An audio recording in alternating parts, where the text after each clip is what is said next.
Tom Mitchell knelt in the snow, blood soaking through his jacket sleeves.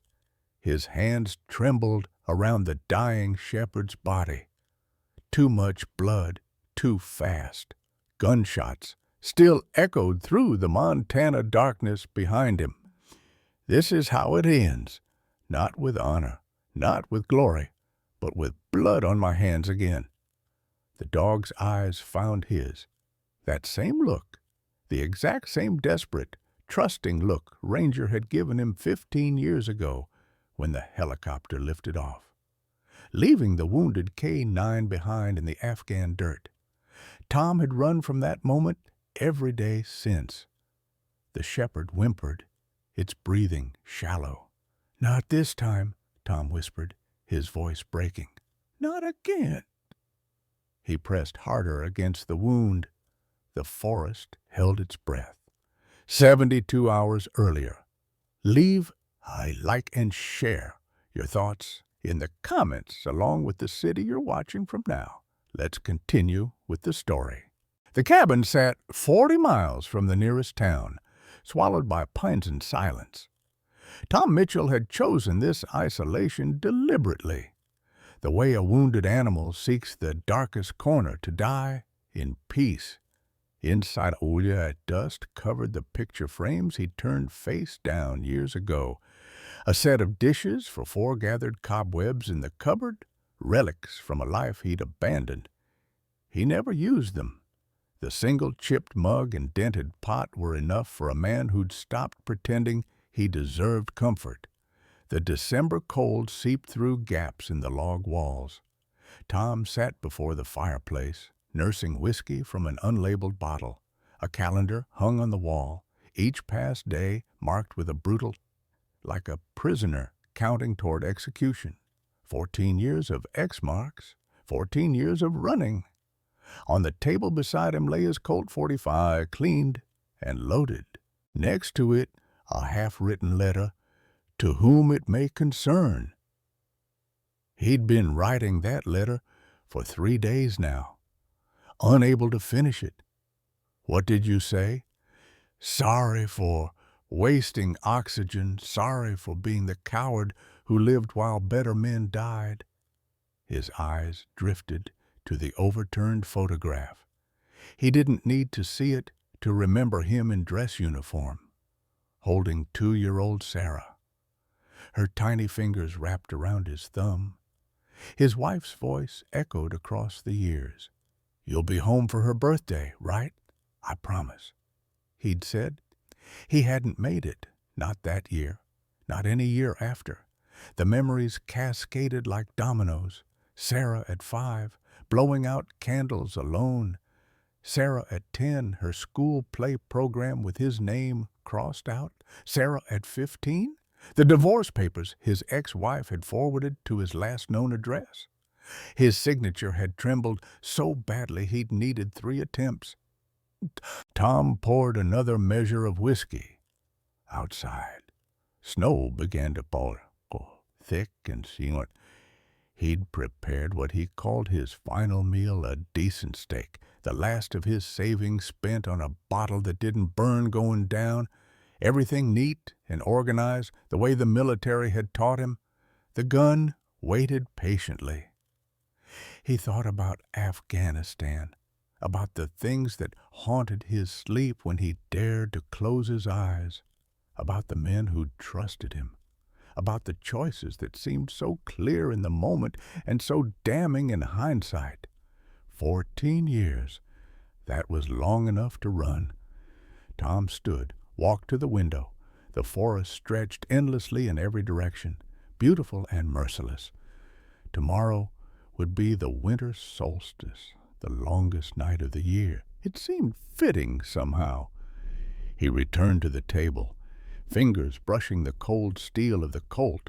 Strange how much peace the decision brought. No more running, no more waking up in cold sweats, choking on guilt. Just silence. Finally, Tom picked up the gun, felt its familiar weight. He closed his eyes. Then, from somewhere outside in the darkness, came a sound, faint, desperate, a scratching at the door. Tom's training kicked in before thought could. He set down the whiskey, grabbed the Colt, and killed the lights in one smooth motion. His heart hammered as he moved to the window, scanning the tree line through muscle memory that never quite faded. Nothing, just darkness and falling snow. The scratching came again, weaker this time, lower on the door. Not a person, something else. Tom approached the entrance cautiously, gun raised, and yanked the door open. Cold air rushed in, and with it, the metallic scent of blood. A German shepherd lay collapsed on his doorstep, its tan and black coat matted dark with gore. Snow beneath it had turned crimson. The dog's chest heaved with shallow, desperate breaths. Its eyes, glassy with pain, found Tom's and held them with an intensity that stopped his breath. That look, God, that look. For 10 seconds, Tom stood frozen. The dog, the gun still warm in his hand, the unfinished letter on the table behind him. The universe offering him a choice he hadn't asked for. The shepherd whimpered, a sound so small and broken it shattered something in Tom's chest. "Damn it," he whispered, and made his decision. He holstered the gun and carefully lifted the dog. It was heavier than it looked, dead weight in his arms. Blood soaked into his shirt. Immediately, inside. He laid the animal on the rug before the fireplace and ran for his medical kit, the same canvas bag he'd carried in Afghanistan, untouched for 14 years. His hands shook as he unzipped it. Gauze, iodine, surgical scissors, hemostatic agents, all still there, waiting. Tom cut away matted fur around the wound. Gunshot, right flank. The entry wound was clean, but he couldn't tell if the bullet had exited. He had to know. Gently, he rolled the dog onto its other side. There, the exit wound, ragged but present. Through and through, lucky. If you could call any of this lucky. He cleaned the wounds with iodine and water, working by instinct. The dog whined, but didn't fight him. Somewhere in its pain, it understood he was trying to help. Afghanistan flashed behind his eyes. Corporal Chen bleeding out in the sand. Tom's hands slippery with blood as he worked. "Stay with me," he'd whispered then. Chen hadn't. "Stay with me," Tom murmured now to the dog, pressing combat gauze against the wound. "Come on, buddy. Stay with me." He sutured the wounds with shaking hands, 8 careful stitches on each side. The dog's breathing steadied slightly. Tom wrapped the injuries with bandages, then covered the animal with his old army blanket. Only then did he notice the blood covering his own hands, his arms, his shirt. He looked like he'd walked out of a war zone. The dog's eyes hadn't left his face. Tom sat back against the wall, exhausted. Outside, the wind howled. Inside, the fire crackled. The gun still sat on the table, but it seemed very far away now. He reached out slowly, let the dog sniff his fingers. A warm tongue touched his palm barely, weakly. But there, "Yeah," Tim said softly. "You're welcome." He stayed there all night, monitoring breathing, checking the bandages, offering water drop by drop from his fingers. When the dog's fever spiked near dawn, he wrapped it tighter, used his own body heat.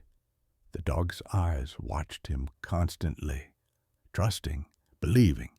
Around 4 in the morning, Tom realized his hands had stopped shaking. For the first time in 14 years, his hands were steady. "Don't you die on me," he whispered into the dog's fur. "Not tonight, not after this." The shepherd's tail twitched once, almost a wag. Tom closed his eyes and kept vigil. The gun on the table remained untouched, the letter unfinished. Outside, the longest night began to yield to a pale, uncertain dawn. Tom woke to something warm and wet against his hand. His neck ached from sleeping slumped against the wall.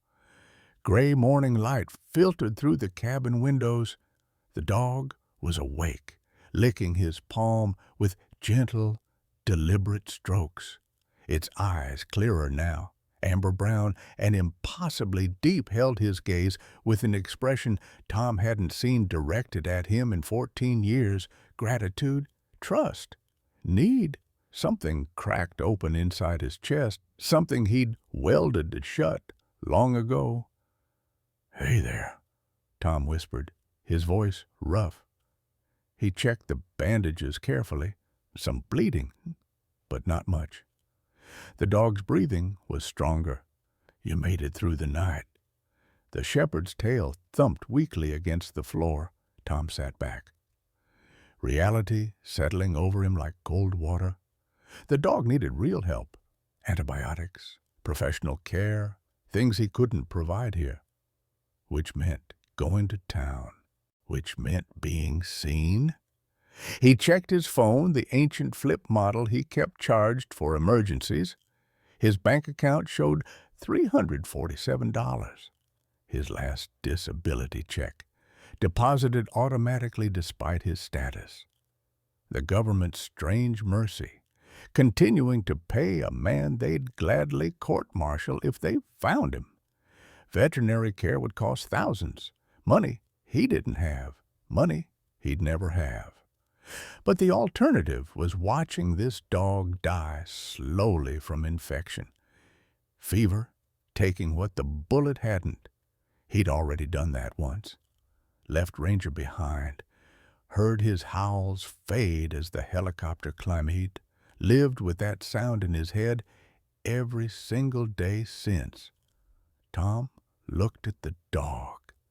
The dog looked back, calm and certain, as if the decision was already made. "You don't know what you're asking," Tom said quietly. "Going down there means I might not come back up here. Might not be able to." The dog's tail wagged again. Just once. Tom closed his eyes. Behind his lids, he saw Afghanistan, the mountains, the dust, the blood. Saw Ranger, the unit's German shepherd, wounded in the explosion that killed 3 and scattered the rest. Saw Lieutenant Morrison's face, hard and unsympathetic. "Leave the dog, Mitchell. That's an order. We extract now, or we don't extract at all." "Sir, I can carry him. The bird's overweight already. You want to explain to Anderson's widow why her husband didn't make it home because you chose a dog." Tom had frozen. The equation impossible, inhuman, around him. The remaining unit moved toward the landing zone. Ranger's eyes found his, confused, frightened, trusting him to make it right. Morrison grabbed Tom's vest. "Move, soldier, now!" Tom had moved. He'd climbed into that helicopter and watched through the open door as Ranger tried to follow, collapsing after 3 steps. The dog's howls had cut through the rotor wash, through Tom's soul, through everything. 2 days later, the mission went wrong. Morrison's faulty intelligence led them into an ambush. 3 more dead, including Morrison himself. Tom had tried to warn him, tried to say the timing was off, but Morrison had shut him down, called him gun-shy, said he'd lost his edge after the Ranger incident, when they'd needed a scapegoat for the disaster. Tom's earlier insubordination made him convenient. The Article 32 hearing had been scheduled.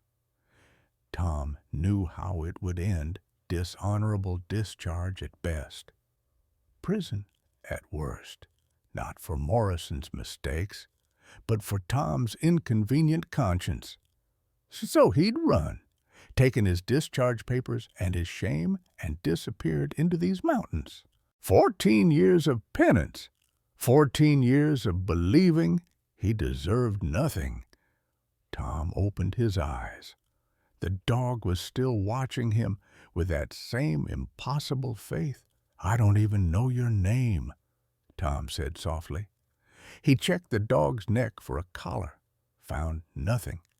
But there, a small scar pattern behind the left ear.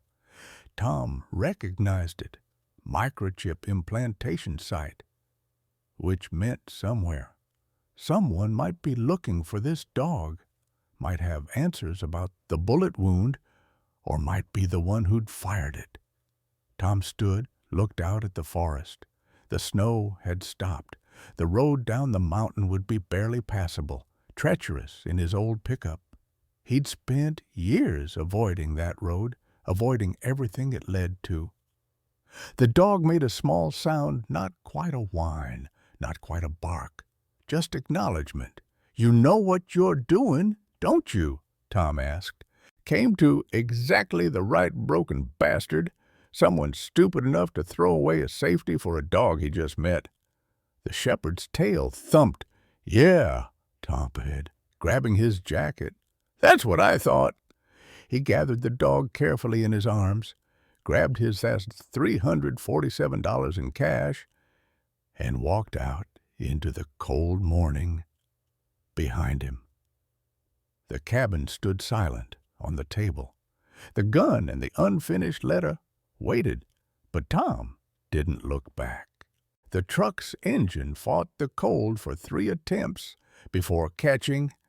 Tom wrapped the dog in his army blanket and laid him across the bench seat, one hand staying on the animal's flank as he drove.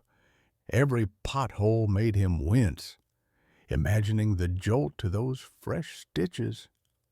The road down was worse than he'd remembered. 2 years since he'd last made this trip for supplies he couldn't hunt or grow himself. He'd worn a baseball cap pulled low, paid cash, spoken to no one, in and out like a ghost. This time would be different. This time people would look at him, ask questions, remember his face. Every sheriff's cruiser he passed made his stomach clench. None of them slowed, none of them knew. Yet the town appeared, after 40 minutes of white-knuckled driving, population 2,000, the kind of place where everyone knew everyone's business. Tom pulled his hood up and kept his head down as he carried the dog through the clinic door. A bell chimed.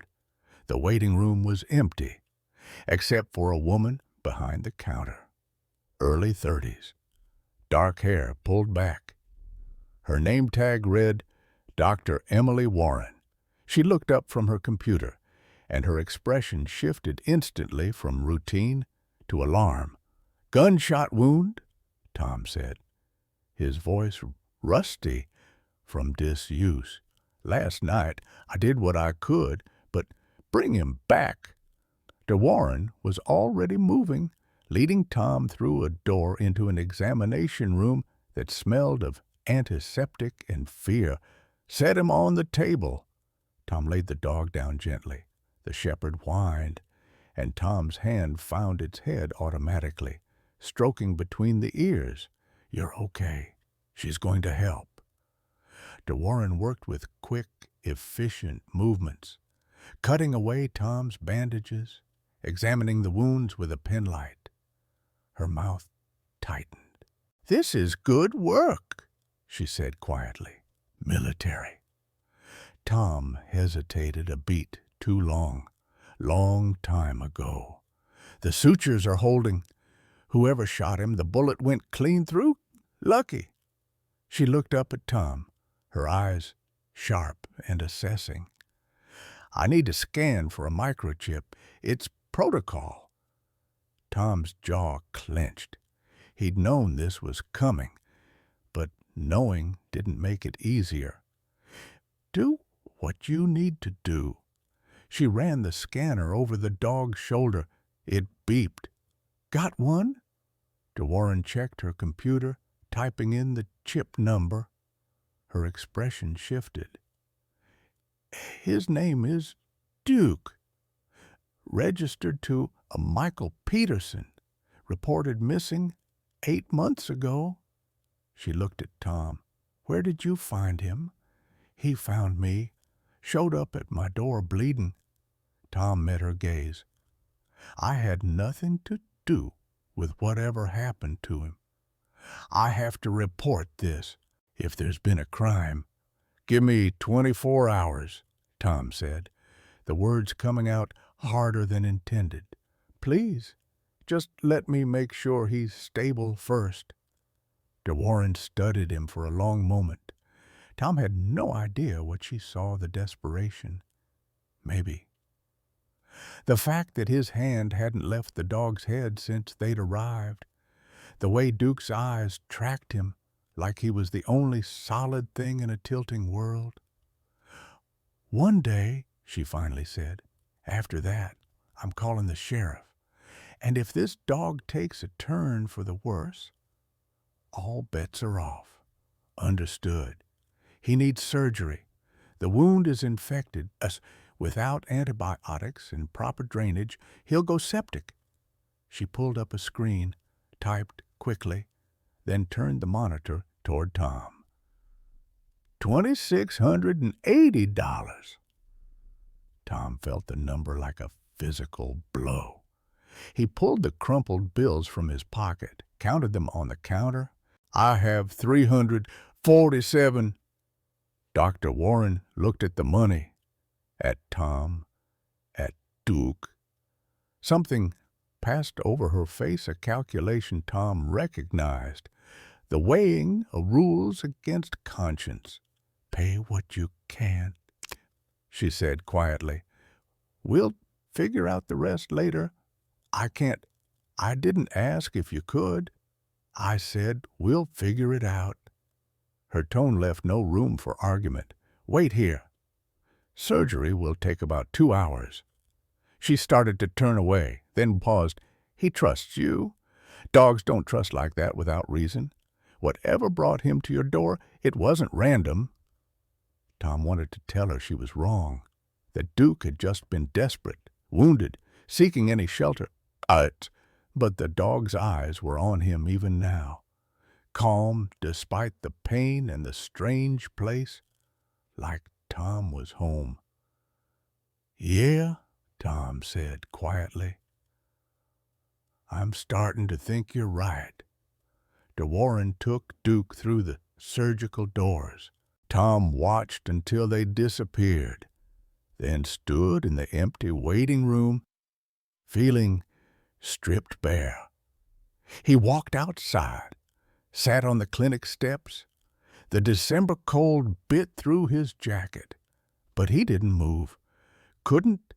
He'd just spent his last dollar on a dog whose name he'd learned 5 minutes ago. You're either very brave or very stupid, son. Tom's head snapped up.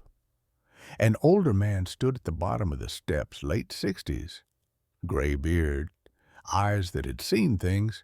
He wore a faded Semper Fi cap. Frank Carlson, the man said. I live about 3 miles from your place. Well, the place you've been squatting in for the past 5 years. Tom's blood went cold. I don't know what you're... Save it! Frank climbed 2 steps, sat down beside him. I was the county sheriff for 30 years before I retired. You think I don't notice when someone's living off-grid in the old Peterson cabin? You gonna turn me in? I've known who you are for 5 years. Tom Mitchell. If I wanted to turn you in, I would have done it already. Frank pulled a bottle of pills from his jacket, handed them to Tom. Antibiotics for the dog. Figured Warren would charge you everything you had. Tom stared at the bottle. Why, Vietnam did to me what Afghanistan did to you, Frank said simply. Took me 15 years to come back from it. Would have been sooner if someone had thrown me a rope instead of judgment. I deserted my unit. You survived your unit. There's a difference. Frank stood, looked down at Tom. That dog came to you for a reason. Don't waste it trying to decide if you deserve the chance. He walked away, leaving Tom holding the pills and trying to remember the last time someone had shown him kindness without expecting payment. Inside the clinic, a dog was fighting for its life. Outside, a man was beginning to remember what it felt like to fight for something. Duke survived the surgery. 3 days later, Tom brought him back to the cabin, carrying him up the steps with the same care he'd used bringing him down. The shepherd was weak but alert, his tail managing a slow wag when Tom settled him on a bed of blankets by the fireplace. "Home," Tom said. Though he wasn't sure which of them he was reassuring, the antibiotics from Frank worked. Duke's fever broke on the second night. By the fourth day, he was standing on shaky legs. By the sixth, he was following Tom from room to room, a silent shadow that somehow made the cabin feel less like a tomb. Tom fell into a rhythm he hadn't known in years. Wake at dawn, check Duke's bandages, feed him small portions chicken and rice, easy on a healing gut. Walk him slowly around the clearing, letting him build strength. Talk to him, because the silence had become less bearable than his own voice. "You know what's funny," Tom said one evening, sitting on the floor beside Duke. "I came up here to disappear. Spent 14 years making sure nobody needed me. Nobody counted on me. Figured that was safer. Can't let anyone down if nobody's counting on you, right?" Duke's head rested on Tom's thigh, eyes half closed. "But you didn't give me that option. You showed up bleeding on my doorstep and decided I was worth trusting. Stupid dog." Tom's hand moved over the shepherd's head. "Gentle. Best decision anyone's made about me in a long time." On the seventh day, the sound of an engine cut through the morning quiet. Tom's hand went to the rifle by the door. Duke's ears pricked forward, a low growl building in his chest. Through the window, Tom saw the sheriff's SUV pulling up, followed by Dr. Warren's sedan. His stomach dropped. 24 hours had become a week. He'd known this was coming. "Easy," he told Duke, though his own pulse hammered. Let me handle this." He stepped onto the porch as Sheriff Robert Hayes climbed out, hand near his belt, but not on his weapon. Dr. Warren followed, her expression unreadable. "Thomas Mitchell," Hayes said, not a question. "Sheriff?" Tom kept his hands visible, his body between the door and the visitors. Behind him, Duke's growl deepened. "We need to talk about the dog. Duke's recovering. I've been taking care of him." "I can see that." Hayes climbed the porch steps slowly. "Dr. Warren told me about the gunshot wound, about the microchip. We've been doing some checking." Dr. Warren spoke up. "Tom, we're not here to arrest you, not yet, but there are things you need to know." Hayes pulled a tablet from his jacket, swiped through images. He turned it toward Tom. "This is Michael Peterson, Duke's registered owner. Recognize him?" Tom's world tilted. The face on the screen was older, weathered by 15 years, but unmistakable. Sergeant Mike Peterson, his platoon's communication specialist, the guy who'd sat with Tom outside the command tent after the Ranger incident, who hadn't said anything. just shared a cigarette and silence. "Mike," Tom breathed, "you knew him." "We served together. Afghanistan." Tom's throat felt tight. "What happened to him?" "He was killed 8 months ago. Home invasion turned murder. Shot 3 times. We never found who did it." Hayes swiped to another image, a crime scene photo Tom wished he hadn't seen. Duke was reported missing the same night. "We assumed whoever killed Peterson took the dog." Tom's legs felt weak. He sat down hard on the porch step. "Mike's dead." "There's more." Hayes pulled up another file. 3 months ago, another veteran, James Sullivan, was killed in a similar home invasion 20 miles from Peterson's place. Also shot, also robbed. His canine, a Belgian Malinois named Bear, went missing. You think it's connected. I think it's the same crew. And here's where it gets interesting. Hayes crouched down to Tom's level. The bullet Dr. Warren pulled from Duke matches the ballistics from a third crime. Harold Chen, killed 6 weeks ago during a robbery. He wasn't a veteran, but he had something in common with the others. He kept large amounts of cash at home. Over $400,000 stolen. Tom's head snapped up. Chen, Harold Chen. You knew him too? His brother, David Chen, corporal. He died in Afghanistan under my command. The memory hit like shrapnel. Chen bleeding out in the sand. Tom's hands slippery and useless. Harold was his only family. Dr. Warren stepped forward. Tom, whoever is doing this is targeting veterans and their families. They're using dogs to find the homes, probably trained to detect something. We think Duke escaped during the Chen robbery. The bullet wound he was shot trying to run, which means he saw them. Hayes added. He knows who they are, maybe even where they operate from. Tom looked back through the open door. Duke stood in the doorway now, stronger than he'd been days ago, watching the strangers with intelligent, wary eyes. You want to use him, Tom said flatly. We want to stop them before they kill again. Hayes stood. There's a pattern. Every 4 to 6 weeks, another hit. It's been 6 weeks since Chen. They're planning something soon. Duke might be our only lead. He's barely healed. I know what I'm asking, Hayes said quietly. But 3 men are dead. Maybe more we don't know about. And these people are good. They leave almost nothing behind. No fingerprints, no witnesses, no trail.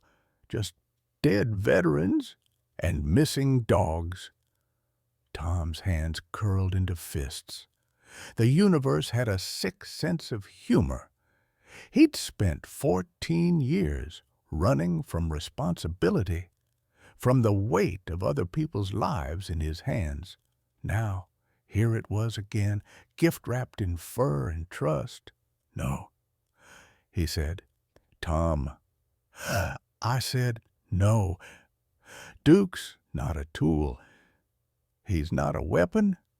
He's barely survived what they did to Kim. I'm not sending him back into danger, even if it means more people die. The words hit like a gut punch. Tom stood, rage and guilt, and 14 years of self-loathing boiling over. You want to talk about people dying, Sheriff? You want to talk about sacrificing what matters for the mission I've made, the call? I've left behind the things I should have protected because someone else decided it was necessary. I won't do it again. Hayes held his ground. This isn't Afghanistan, Mitchell. This is here, now.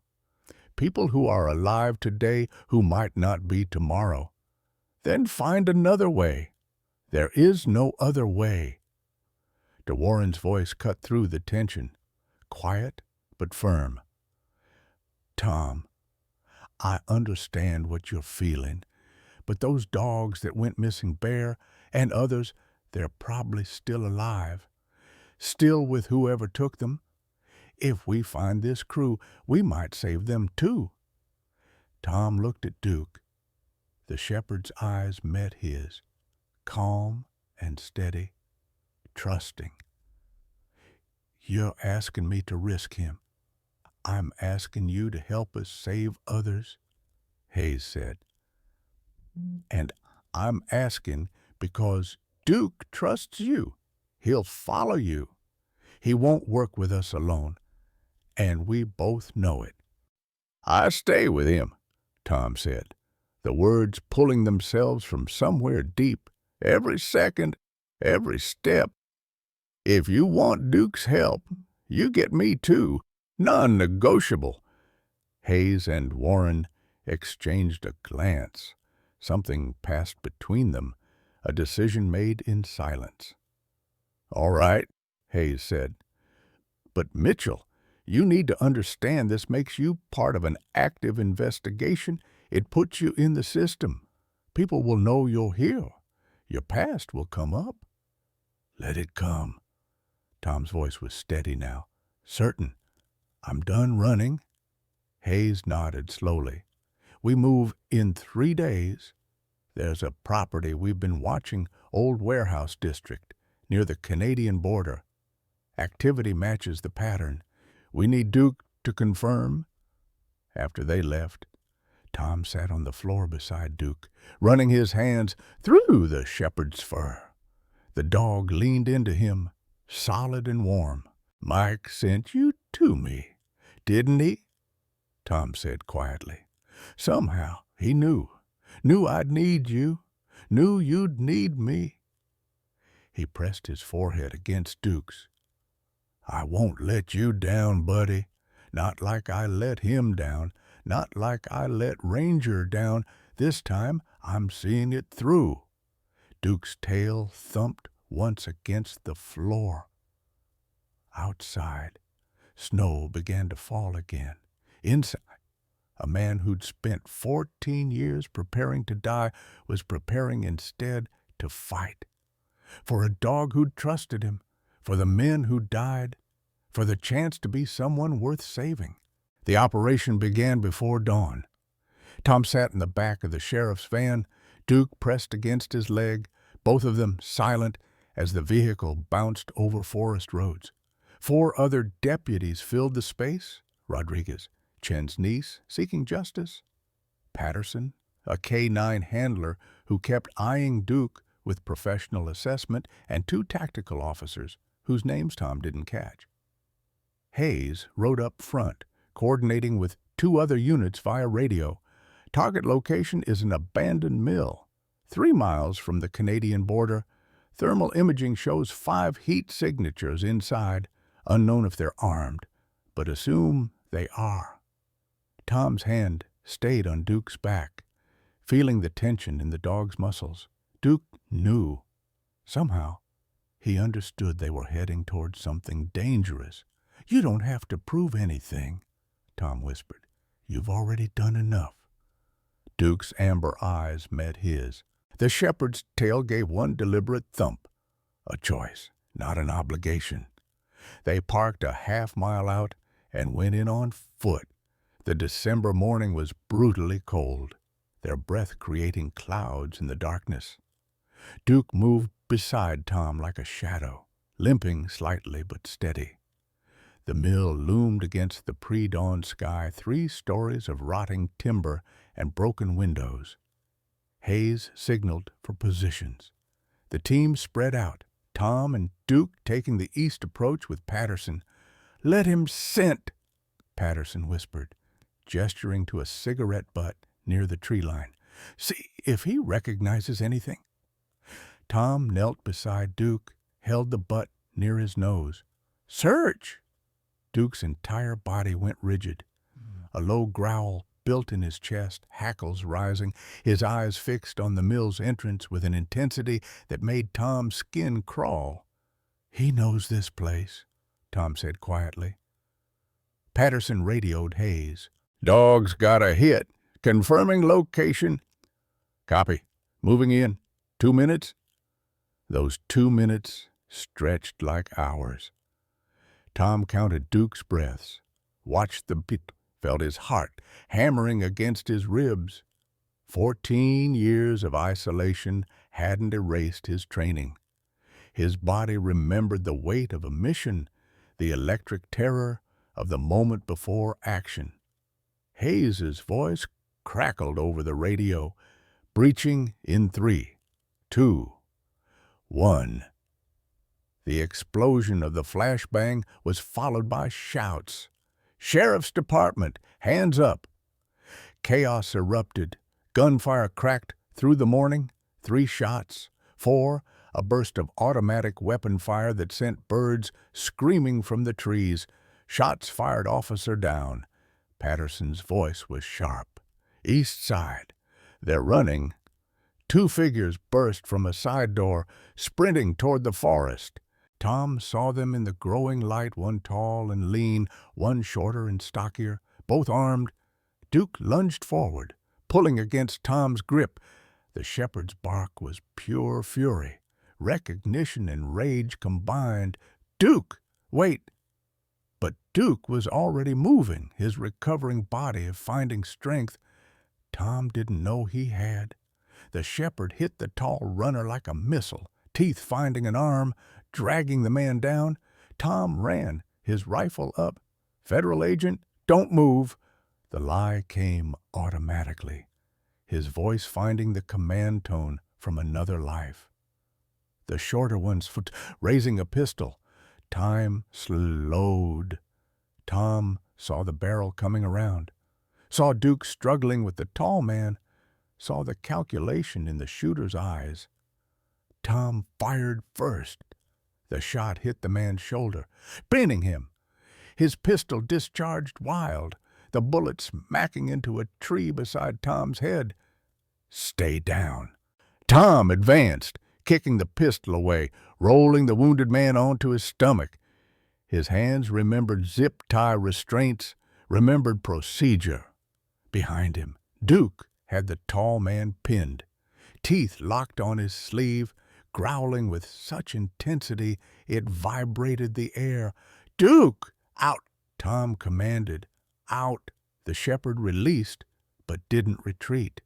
Standing over the man with hackles raised, Patterson arrived with 2 other deputies, weapons drawn. "Clear?" They secured both suspects. Tom stepped back, adrenaline still singing through his veins, and saw the tall man's face clearly for the first time. His blood turned to ice. Vincent Russo, Lieutenant Vincent Russo, dishonorably discharged from the Army 5 years ago for prisoner abuse in Afghanistan. Tom had testified at his hearing, had watched Russo's eyes promise retribution as the MPs led him away. Russo recognized Tom in the same instant. Blood ran from his bitten arm, but he smiled through the pain. Well, the deserter didn't think I'd see you again. "Mitchell." "You know this guy?" Patterson asked. "Unfortunately." Tom's voice was flat. "We served together. He made a hobby of torturing detainees until someone finally reported him. And you were that someone," Russo said, his smile widening. "Cost me my career, my pension, everything." He laughed, a bitter sound. "You've got some nerve, judging me. At least I didn't abandon my unit when they needed me." Tom's jaw clenched. "Where are the other dogs? What dogs? Bear, the Malinois you took from Sullivan, the others, where are they?" Russo's eyes glittered with malice. "You think this is about dogs? You really are as stupid as Morrison said." Patterson pulled Russo to his feet. "You're under arrest for 3 counts of murder, armed robbery, assault on a law enforcement officer." "Tell him." "Mitchell," Russo interrupted, still grinning despite the blood. "Tell them why you really left Afghanistan. Tell them what you were too gutless to do." "Shut up," Tom said quietly. "You left Ranger to die. You disobeyed a direct order. And when Morrison called you on it, when he tried to teach you that soldiers matter more than animals, you couldn't handle the truth, so you ran. Morrison got 3 men killed because he ignored intelligence," Tom said, his voice shaking now. "Intelligence I provided. He was too proud to listen, and good men died for it, and you testified against him. Made sure his widow got nothing, made sure his name got dragged through the mud." Russo leaned close, ignoring Patterson's attempt to pull him back. "That's why I started it with Peterson. Sweet Mike, who always took your side. Then Sullivan, who spoke at your desertion hearing. Then Chen's brother, just to watch you suffer." The words hit like physical blows. Tom staggered back. "You didn't know—" Russo's laugh was vicious. "This was never about money, Mitchell. It was about making you watch everyone who ever cared about you die. I've been planning this for 5 years, and you know what the beautiful part is? I saved you for last. After I'd taken everything, everyone, I was going to come for you." Tom's world tilted. Mike, Sullivan, Harold Chen, all dead because of him. Because Russo wanted revenge for a righteous testimony Tom had given years ago. "Tom?" Hayes was beside him suddenly, hand on his shoulder. "This isn't on you. He's a murderer. His choices, not yours." But Tom barely heard him. He saw Mike's face on the tablet, the crime scene photos, saw Ranger's eyes as the helicopter lifted, saw 14 years of ghosts stacking up like cordwood. Duke pressed against his leg, whining. Tom's hand found the dog's head automatically, the only solid thing in a spinning world. "Where are the other dogs?" Hayes asked Russo. "Last chance to help yourself." Russo just smiled. "Dead. All of them. I shot them when I was done training them. Except this one." He looked at Duke. "This one got away. Shame. Would have liked to finish the job." Patterson hit him. One clean punch to the jaw that snapped Russo's head back and split his lip. Whoops! He resisted. Hayes didn't comment. He helped restrain Russo properly and walked him toward the waiting vehicles. Tom stood in the snow, Duke beside him, and felt the weight of 3 lives pressing down on his chest.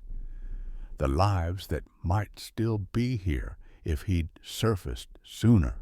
If he'd faced his past instead of hiding from it. "Tom?" DeWarren approached carefully, as if nearing a wounded animal. She must have arrived with the backup. "This wasn't your fault. He killed them because of me. He killed them because he's a monster who chose violence. You didn't make that choice. He did." But the logic couldn't penetrate the guilt. Tom looked down at Duke, at this dog who'd survived Russo's cruelty, who'd found Tom's cabin through some miracle of instinct or fate, who'd trusted him despite everything. "I couldn't save them," Tom said quietly. "Any of them. Not Ranger, not Mike, not the others.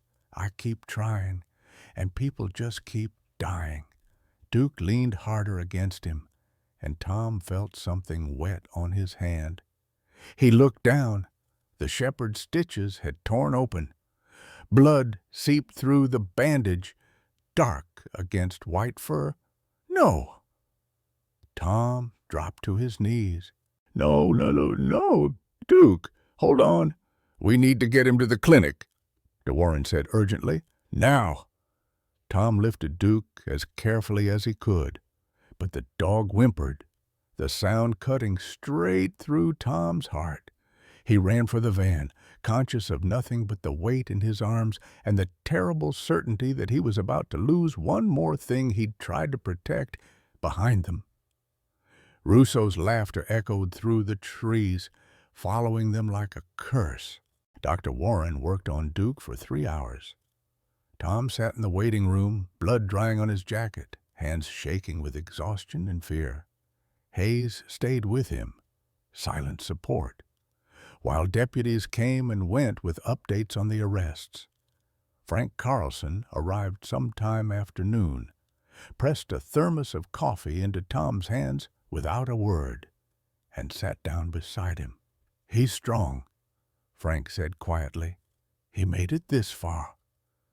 Tom couldn't answer. He just stared at the surgery door, bargaining with a God he'd stopped believing in years ago. "Take me instead. Let the dog live, please." When Dr. Warren finally emerged, her scrubs were spotted with blood, but her expression was calm. "He's stable. The stitches tore, but there's no major damage. He'll need rest. Real rest this time, but he's gonna be okay." Tom's breath left him in a rush. "Can I see him? He's still sedated." "But yes. Come on." Duke lay on a surgical table, breathing slowly and evenly, wrapped in fresh bandages. Tom's hand found the dog's head, gentle as prayer. "I'm sorry," he whispered. "I'm so sorry I put you through that." "Tom," Dr. Warren said, her voice careful, "while Duke was under, I did a full scan. There's something you need to know." Tom's stomach dropped. "What?" "Duke's microchip has a secondary data cache. It's not common, but some military and police canines have them back up location data in case the dog gets lost. I accessed it." She pulled up a laptop, showed Tom a map covered in GPS coordinates. Red dots marked dozens of locations across Montana and northern Idaho. "This is everywhere Duke has been over the past 8 months. After Peterson died, after Russo took him, the chip recorded us everything." Tom studied the map. Most dots clustered around 4 locations, including the mill they'd just raided. But there was one outlier, a single point deep in the wilderness, near the Canadian border. "What's that?" "I don't know, but Duke went there 3 times. The last time was the night before he showed up at your cabin." De Warren zoomed in. "There's nothing on the map, no buildings, no roads, just forest." Hayes, who'd followed them in, leaned over the laptop. "Could be where Russo stashed something. Money from the robberies, maybe. We found some cash at the mill, but not nearly what was taken. Or it could be where he kept the dogs," Tom said quietly, "before he killed them." The room fell silent. Dr. Warren's hand touched Tom's shoulder. "We should check it out." "Duke needs rest," Tom said. "He's done enough." "I wasn't suggesting we bring him. But, Tom, if there's any chance one of those dogs is still alive—" "There isn't. You heard Russo. He killed them. Russo's a sadist and a liar." Hayes interjected. "He wanted to hurt you. Doesn't mean he was telling the truth." Tom looked at Duke, sleeping peacefully, finally safe. Then he thought of Bear, of the Malinois who'd belonged to James Sullivan, of the possibility, however slim, that another dog was out there waiting for rescue the way Duke had waited. "How far is it?" Tom asked. Hayes checked the coordinates. 40 miles from here, 4-wheel drive terrain. We'd need to go in on foot for the last few miles. Then let's go. "Tom, you've been up for 20 hours. If there's a dog out there, another day could mean death. We go now." Tom looked at Dr. Warren. "You'll stay with Duke?" "Of course. But, Tom, if you don't find anything, then I'll know I tried. That's more than I can say for the last 14 years. They assembled a team: Hayes, Patterson, Rodriguez, and Tom. Frank insisted on coming despite his age, and Tom didn't have the energy to argue. They drove as far as the trucks could manage, then hiked in with the winter sun already sinking toward the horizon. The forest was dense and hostile. Tom's body screamed at him, running on adrenaline and stubbornness. His mind kept replaying Rousseau's words, the gleeful cruelty in his eyes. This was never about money. Mitchell, 3 men dead because Tom had done the right thing once, years ago, because he'd refused to look away from abuse. The logic was insane, but that didn't make the bodies any less real. After 2 hours of hiking, Patterson held up a hand. "Wait, you hear that?" They stopped. At first, Tom heard nothing but wind through pines. Then, faint and distant, a sound that made his blood freeze, barking. They moved faster. Following the sound, it led them to a ravine, and at the bottom, partially hidden by deadfall and camouflage netting, was a small concrete bunker, half buried in the hillside. The door hung open, swinging in the wind. The barking came from inside. "Could be a trap," Hayes said. "Weapon drawn. Could be a dog that's been locked in there for weeks," Tom countered. He started down the ravine, sliding on loose scree, not caring about caution anymore. The bunker was barely larger than a shed, dank and dark. Tom pulled out his flashlight, swept the beam across the interior, empty food bowls, a chain bolted to the wall, blood on the concrete floor, old, dried to rust, and in the corner, pressed as far back as the space allowed, a dog, Belgian Malinois, tan and black, thin to the point of starvation. One ear was torn, healing badly. The dog's eyes had reflected the flashlight beam, wild and terrified. "Bear," Tom said softly. "Is that you, buddy?" The dog growled, lips pulled back, every line of its body screaming danger and desperation. Is it? "Nobody's going to hurt you." Tom holstered his weapon, made himself small and non-threatening. Behind him, he heard Hayes and the others reaching the bunker, but he held up a hand to keep them back. "My name's Tom. I'm a friend of Duke's. You remember Duke German Shepherd, stubborn as hell, wouldn't stay down no matter what they did to him." At Duke's name, Bear's ears pricked forward slightly. "Duke made it out. He's safe now, and we're going to get you safe too, okay? But you gotta trust me, just like Duke did." Tom slowly pulled out a protein bar from his pocket, unwrapped it, broke off a piece. He tossed it gently toward Bear. The dog didn't move for a long moment. Then, hunger overriding fear, it darted forward, snatched the food, retreated. "That's it. Good boy. Here's another piece." It took 20 minutes. 20 minutes of patience and protein bars and soft words before Bear allowed Tom within touching distance. When Tom's hand finally made contact with the dog's head, Bear flinched, but didn't pull away. "You're okay now," Tom whispered. "You're going home." Patterson appeared at Tom's elbow with a leash and a blanket. Together, they coaxed Bear out of the bunker. In the fading daylight, Tom could see the full extent of the neglect ribs showing, wounds infected, eyes haunted. "Rousseau lied," Hayes said, voice tight with anger. "He kept Bear alive. Probably planned to use him again. Or just wanted him to suffer as long as possible. Rodriguez added darkly. Tom wrapped Bear in the blanket, lifted him carefully. The Malinois was lighter than he should be, hollow with starvation, but his heart was beating, and his eyes, as they adjusted to Tom's face, held a spark of something that looked almost like hope.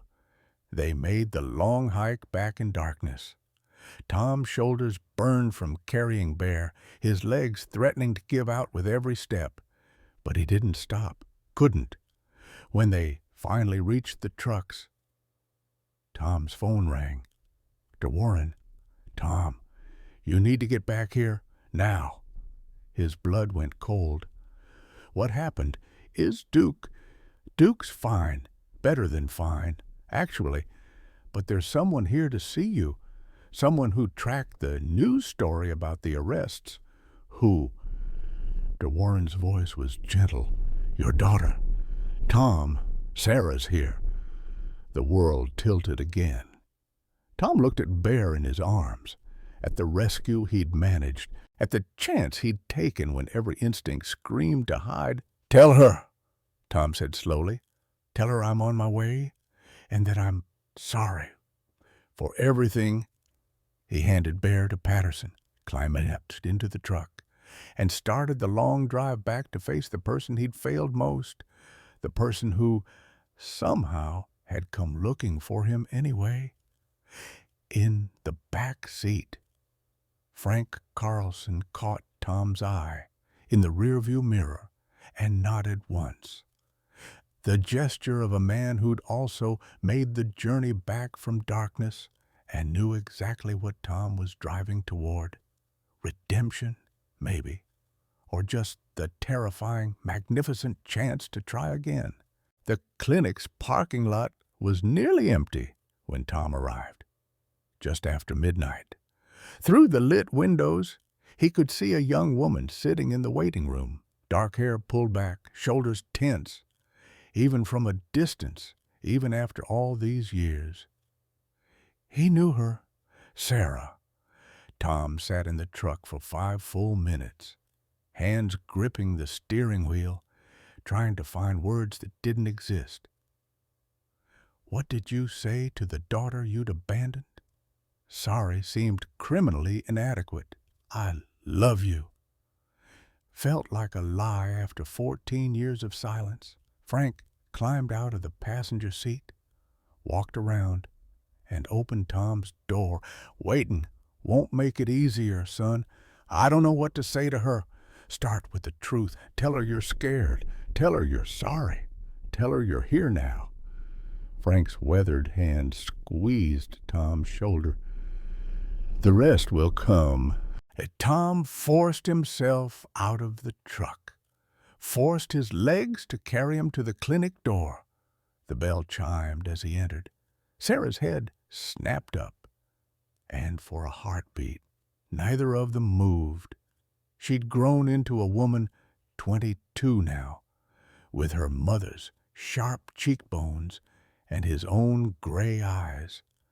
She wore jeans and a university sweatshirt, and her expression was carefully neutral, guarded. "Sarah," Tom managed, "so it's true."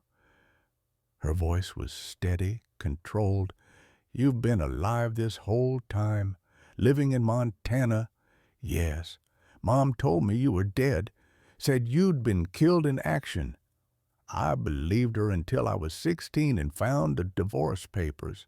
Sarah stood, and Tom saw her hands were trembling despite her composure. "Do you have any idea what that was like?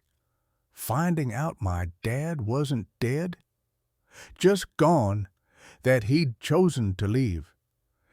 Sarah, I Googled you, found the desertion reports, the Article 32 hearing you never showed up for. I read everything." Her voice cracked slightly. "You left your unit. You left Mom. You left me." Tom felt each word like a knife. "You're right. Everything you're saying is right. That's it. That's all you have to say? What do you want me to say?" Tom's own voice broke. That I had a good reason I didn't. That I was protecting you. I wasn't. I was broken. Sarah, I was broken and I was scared and I thought you'd all be better off without me. I was wrong. Damn right you were wrong. Sarah's composure shattered. Tears spilled down her cheeks, angry and hurt. I was 8 years old. I needed my dad. Do you know how many times I looked at pictures of you, trying to remember your voice? How many birthdays I wished you'd come back? I know, God. Sarah, I know. You can't. She wiped her eyes roughly. I saw the news today. Saw your name, your picture. Saw that you'd helped catch some murderer. That you'd saved a dog.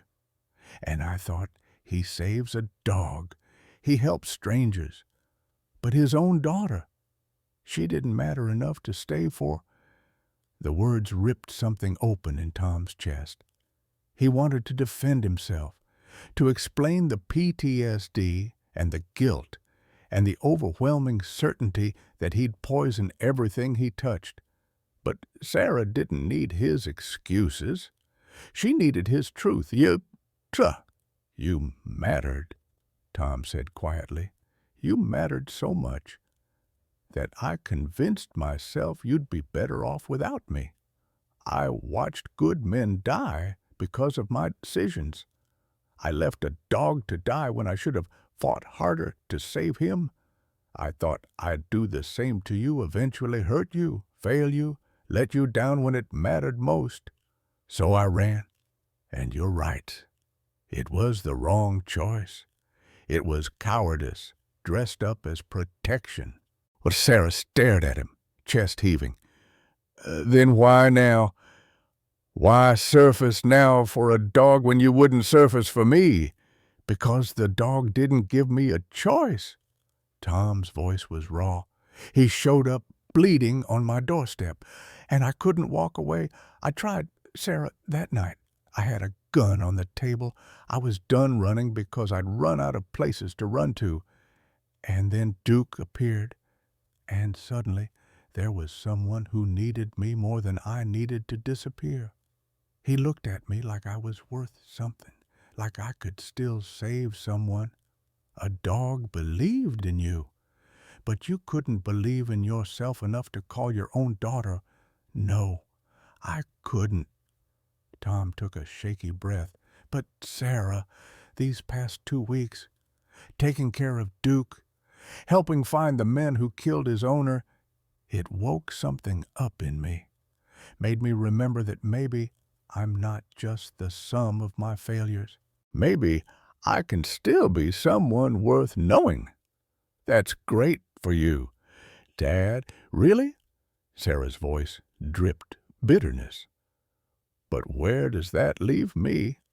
Am I supposed to just forgive 14 years because you had some kind of revelation with a German shepherd?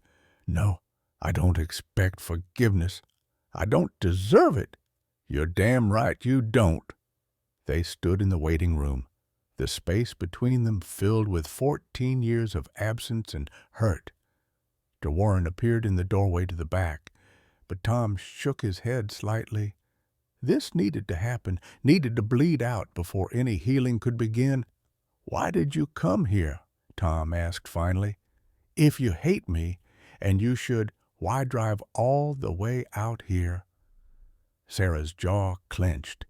Because I saw the news, and I saw what you did, and part of me thought maybe he's changed. Maybe he's finally the dad I needed. She laughed bitterly. Stupid! Right after all this time, still hoping. It's not stupid. It feels stupid.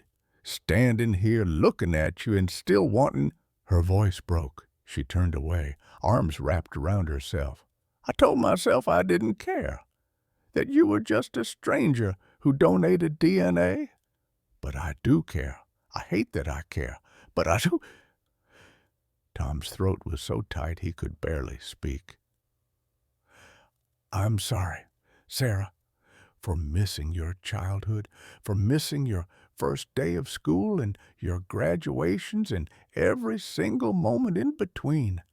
I'm sorry for being too broken to see that you might have been the thing that could fix me. I was wrong about everything. Sorry doesn't give me back my dad. No, it doesn't. Tom took one careful step forward, but maybe, and I know I have no right to ask this, maybe we could start over. Not pretend the past didn't happen, but build something new, something honest. I don't know if I can do that, Sarah whispered. That's fair. That's completely fair. Tom's hands hung useless at his sides. But I'm here now, finally, and I'm not running any more. If you want to walk away and never see me again, I'll understand. But if there's any part of you that wants to try, I don't know what I want. Sarah spun back to face him. I'm angry at you. I'm so angry, but I'm also... She stopped, swallowed hard. I'm also relieved that you're alive, that you're okay. And I hate that I'm relieved because you don't deserve my relief. Behind them, a door opened. Dr. Warren guided Duke out on a leash, the shepherd walking slowly but steadily. Duke's tail began to wag the moment he saw Tom, and he pulled toward him with surprising strength for a recovering patient. Tom knelt. Let Duke press against him. The dog licked his face, his hands, vibrating with joy at being reunited. This is Duke, Sarah asked quietly. Yeah, this is the guy who saved me.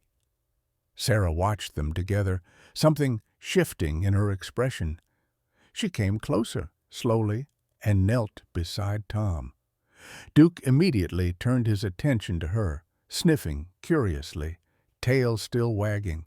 He's beautiful, Sarah said. He's been through hell, watched his owner die, got shot, nearly died from infection and blood loss. But he's still here, still fighting. Tom looked at his daughter, still trusting that people can be good, even after seeing how cruel they can be. Sarah reached out, let Duke sniff her hand. The shepherd licked her fingers, gentle and accepting. A small sound escaped Sarah, not quite a laugh, not quite a sob. I can't just forgive you, she said. Not yet, maybe not ever. But I don't want to lose you again either. What do you need from me? Time, honesty, proof that you mean this? Sarah's hand stroked Duke's head. I'm in grad school in Seattle. It's a 5-hour drive. I can't just drop everything and move here. I'm not asking you to. I'm just asking for a chance. Sarah was quiet for a long moment, her fingers working through Duke's fur. The dog sat calmly between them, a bridge made of fur and trust. Okay, Sarah finally said, but we do this slow, phone calls first, maybe visits later, and if you disappear again, I won't. I'm done disappearing. You say that now, Sarah? Tom waited until she looked at him. I'm done. I can't promise I'll be a good father, but I can't promise I won't screw this up, but I promise I'll be here. I'll answer the phone. I'll show up, even when it's hard, especially when it's hard. And Sarah's eyes filled again. Why should I believe you? Because I'm scared out of my mind right now. And I'm still here, because I'd rather face you being angry at me than face another 14 years of silence. Because Duke taught me that sometimes the things we're most afraid of are the things we need most. Duke. As if understanding pressed harder against both of them, physically connecting them. Sarah wiped her eyes. This is so messed up. Yeah, it really is. I'm still angry. You should be. And I'm not calling you Dad. Not yet. Okay. And if you make me regret this, I'll do everything in my power not to. Tom hesitated, then slowly extended his hand. Sarah looked at it for a long moment. Then, instead of shaking it, she moved forward and hugged him quick and fierce and over almost before Tom could process it. "Don't screw this up, Tom," she whispered against his shoulder. "I'll try. I swear I'll try." When she pulled back, her face was blotchy with tears. But something in her expression had softened. Not forgiveness, not yet, but the possibility of it. The first green shoot pushing through frozen ground. De Warren cleared her throat gently. "I hate to interrupt, but there's one more thing you should see. Tom." She led them to the recovery room. In one of the larger kennels, Bear lay on a cushioned bed, an IV in his leg, bandaged and cleaned, but alert.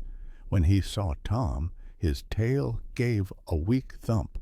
"We'll need to keep him here for at least a week," De Warren said. "Malnutrition, infections, possible internal injuries. But he's stable. He's going to make it." Tom knelt by the kennel. "Hey, buddy, you're safe now. Sullivan would be proud of you." "Sullivan?" Sarah asked. "Bear's owner. He was killed by the same people who killed Duke's owner." Tom's hand pressed against the kennel door. "But Bear survived. They both did." Sarah knelt beside him, looking at the two dogs Duke pressed against Tom's other side. Bear watching from the kennel with cautious, hopeful eyes. "They're lucky they found you," she said quietly. "I think maybe I'm the lucky one." Frank appeared in the doorway, Hayes and Patterson behind him. "We got word from the DA," Hayes said. "With your testimony and the evidence we recovered, Russo's looking at life without parole. The other gang members are cooperating for reduced sentences. It's over." Tom, over. The word should have brought relief.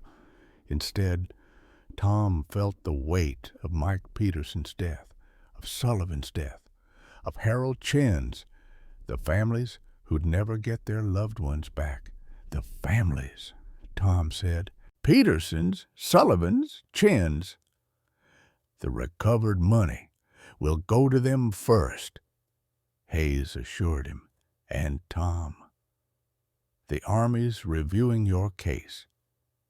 Given Russo's testimony about Morrison and the circumstances of your desertion, there's a chance they'll adjust your discharge status." Tom shook his head. I don't care about that. I want to make sure the families know it's over, that the people responsible are caught. We'll make sure they know." Hayes extended his hand. "You did good work, Mitchell. You should be proud." After they left, Tom sat on the floor between Duke and Bear's kennel, exhausted beyond words. Sarah sat down beside him, not quite touching, but close. "What now?" She asked. "Now figure out how to live again," Tom said. "Get a real job, maybe fix up the cabin.